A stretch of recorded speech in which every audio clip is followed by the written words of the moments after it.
Shalom, everybody. This is Sapura again, and I am going to do a few more for this series, just talking about my own experiences as being, gang stalked or targeted.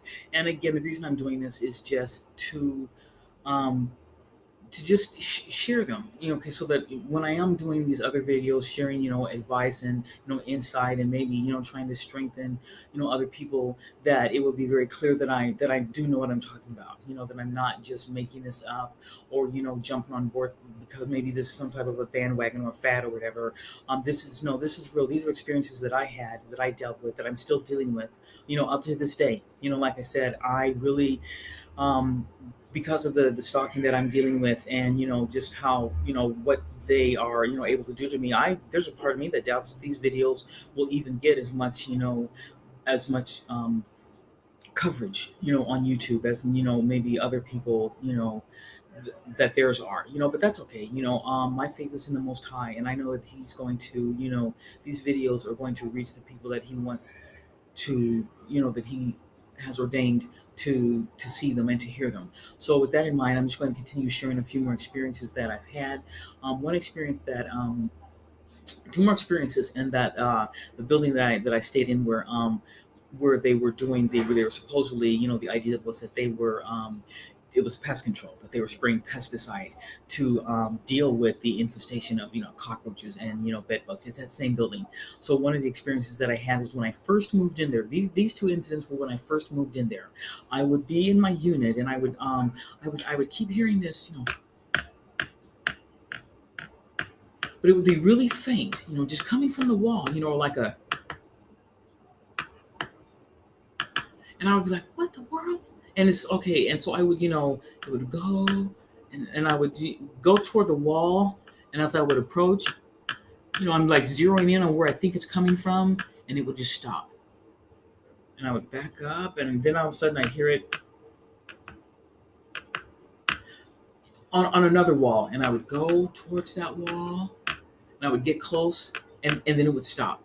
And again, this was an SRL, so it was like one room. It wasn't like I'm here in the bathroom and up in the television room, or the salon or something, or in the bedroom. No, I was just living in one. It was just one room.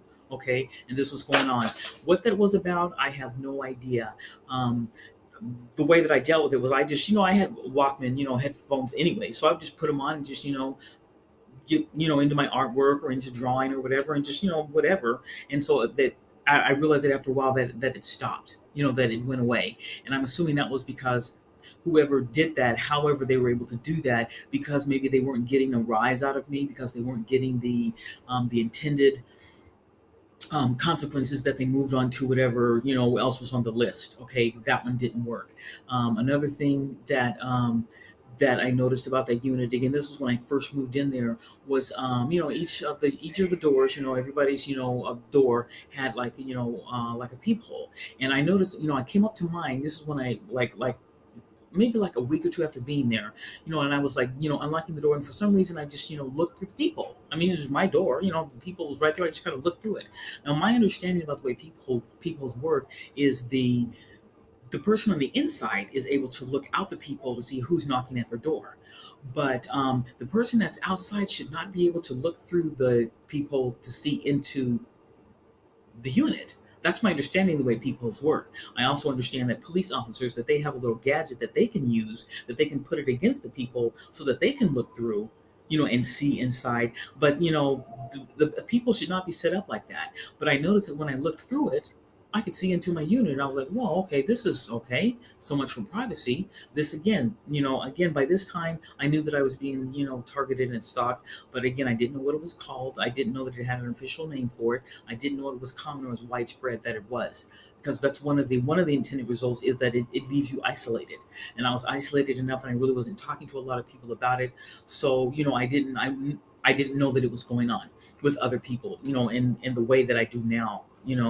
And so the way that I dealt with it was, I just simply put, some masking tape over the door, over the peephole on the inside, and just left, and just that was it. You know what I mean? I wasn't going to go accuse anyone. I wasn't going to try and pry it out and put in my own people or anything like that. I just simply put masking tape over it and just, kept it moving. Another thing that, so that's two things. And again, just to confirm that about the peephole, there was another woman in the unit, or not my unit, but in the building. I was having a conversation with her, and she was someone who was dealing with a lot. She was in a just in a real she was in a hard place, and she was sharing with me that some other women there in the building were messing with her, and they were being really aggressive, really just overt about it.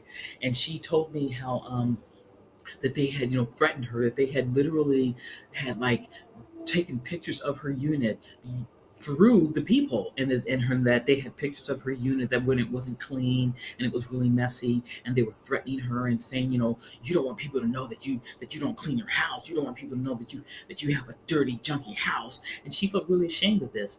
And she had, because she had like broken it and tried, and just and took it out or something somehow, like popped the people out of the the door, the hole. And because of that, she was, having trouble with the management. And I was just like, look, just put just cover it up, stuff some TP in there or something, and just leave it alone. Just, let it go. And maybe that wasn't the best advice, to give her. I mean, I don't know. I wasn't, I'm, not a crisis counselor. I'm not, I didn't have any, experience in that area, but that's just what I told her that I had done, and just, let it go. But I think she eventually ended up getting kicked out, but I mean, I lost track of her, but, that she had shared that with me, that really confirmed, for me, one, that those peepholes in at least her door and in my door, okay, was set up in such a way that the person on the inside could look out, and that anybody coming up could also look through it.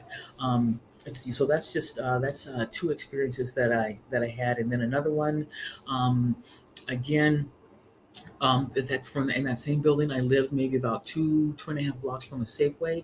And I remember I went to a Safeway one evening, and I came out, and it was kind of dark. It was maybe like 6:37 or something, and I noticed this helicopter. It was like really right above the entrance. Okay, so when I the entrance exit, when I walked out, I noticed it. It was low enough that I could hear it and see it. And so I just didn't pay any attention to it, but I started walking back towards my building, and I noticed that this helicopter was following me. And at first I was like, no way, that thing's not following me. But I stopped, and it stopped, and I made it. I got far enough down the street where I stopped underneath a tree, and that freaking helicopter stopped right above that tree. I mean, it was like way way up in the air, but it stopped right above that tree, right where I was. And when I stepped out and started walking, it moved and followed me, and I stopped, and that really freaked me out. And this kid came running across the street. This young brother was, just cutting, running really fast, trying to make it across, beating oncoming traffic. And he came up and approached me. I was like, oh, kind of stopped, and I was like, dude, do you see that helicopter up there? He was like, I think I said something like, I think that thing's following me, man. I said something like that, and he goes, you know what, sister? There's times when I feel like they're following me too. And he took off running. And I thought, what in the world? And so I continued walking, and the street goes under an overpass, and the overpass was actually like an eastbound and a southbound lane of a freeways. And so there's one here, then you have a space, and then there was the next lane. And so when I walked underneath it, I stopped, and I could, through the gap, I could look up, and I mean, literally, I saw this helicopter. It was like kind of covering back and forth between the two, waiting for me to come out on the other side. And eventually I had to, and I did. And it followed me. It followed me as I got, and I went into the building. I went up to my unit, and by the time I got to my unit, I looked out the window, and it was kind of coasting away, and then it gradually just went on off into the distance. Now, what that was about, I don't know. I have no idea. I mean, that to me, that again falls in line with my experience of being targeted, being gang stalked. But then again, I don't know. That could have been someone, maybe was they were look. I don't know. See, I want to give an excuse for it and say something like, maybe it was the cops, and they were looking for someone who, and then maybe I would say it was a case of mistaken identity. I mean, I really don't know, but I know that did happen to me.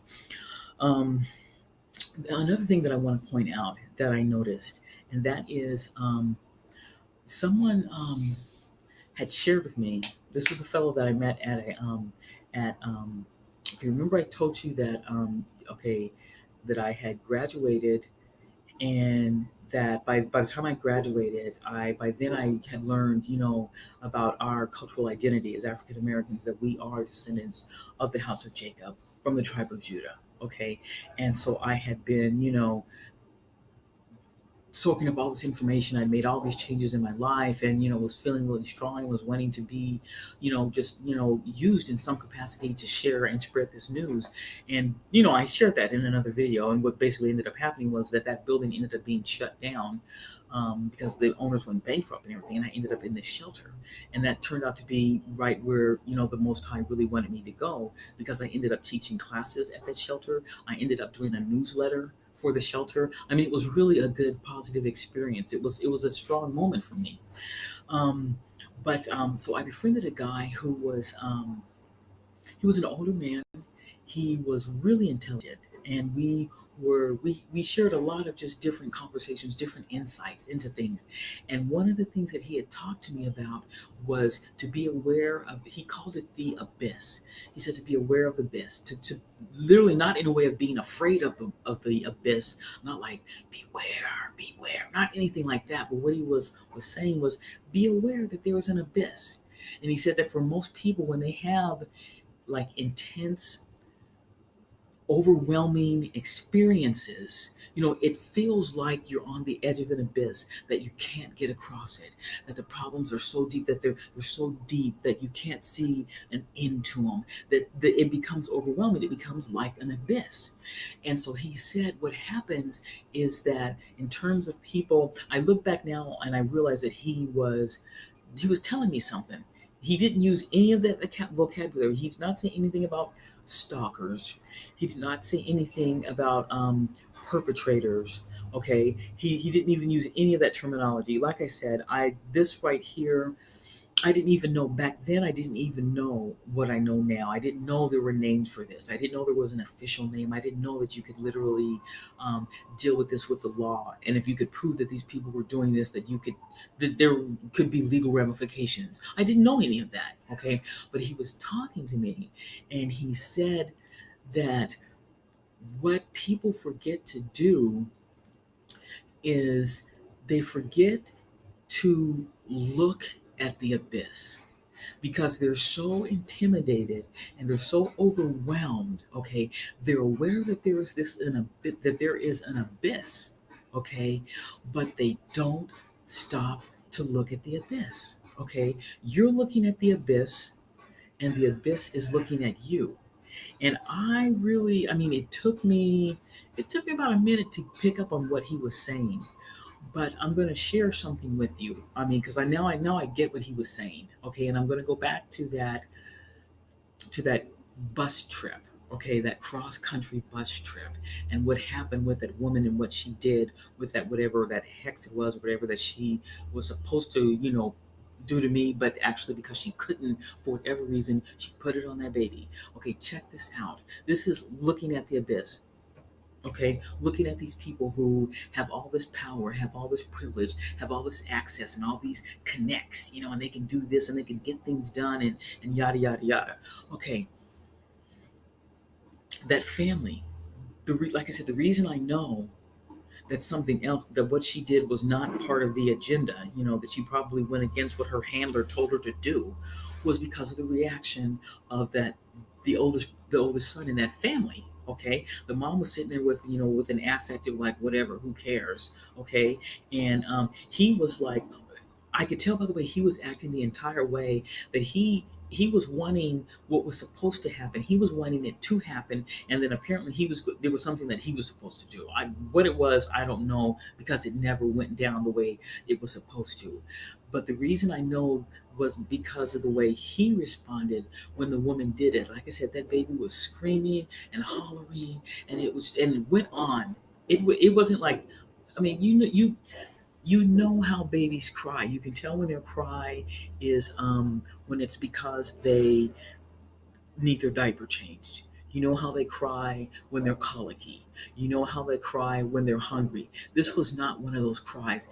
This was just like an alarmed, frightened, horrified cry, wail that went on at a high pitched level, and it was incessant. It didn't go wah wah. I mean, this was wah. I mean, it was incredible. Okay, but this guy's reaction. Now check this out. This is peep this. These people are supposed to be on the same side. She's doing something to help them out.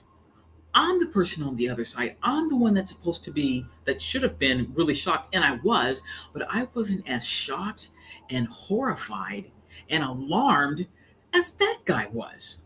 In fact, keeping it real, his mother's response was a bit more in keeping with what his response should have been, because these people are so sickened. They're so sick. They're so wicked that, I mean, we're talking about people, when you look at the things that they were accused of doing, okay, animal sacrifice, child sacrifice, abominations, just the things that they were able to do to people, chemtrails, so that these things, come down, I mean, and, infect people. And that would upset you? Oh well, no, you no, this is where's the cohesion? Where's the unity? Where's the synchronicity? Y'all should have been fine with that. You see what I'm saying? And so this gave me a little insight into these people, in the sense that not everything is as it seems. They're not all on the same page. They have different agendas. They have varying reasons for why they're doing what it is that they're doing. They literally, this woman, it was obvious, okay, that she had mental health issues, and that she was where the, wow, I mean, it was obvious. But this is who they were working with, okay, who basically didn't hold up her end of the bargain, and so they didn't get to do what it was that they were supposed to do, and the family ended up getting off the bus somewhere. I don't know why. It was before they we got to the West Coast. I know that. So I never saw either of them ever again.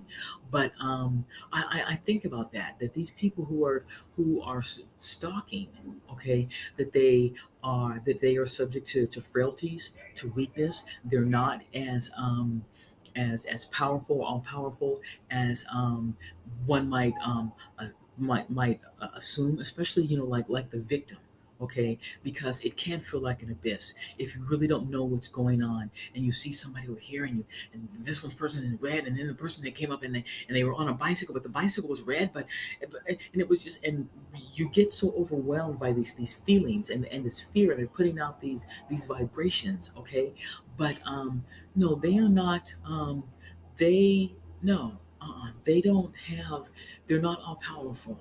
They're not deities. They have weaknesses, they have frailties, just like we do.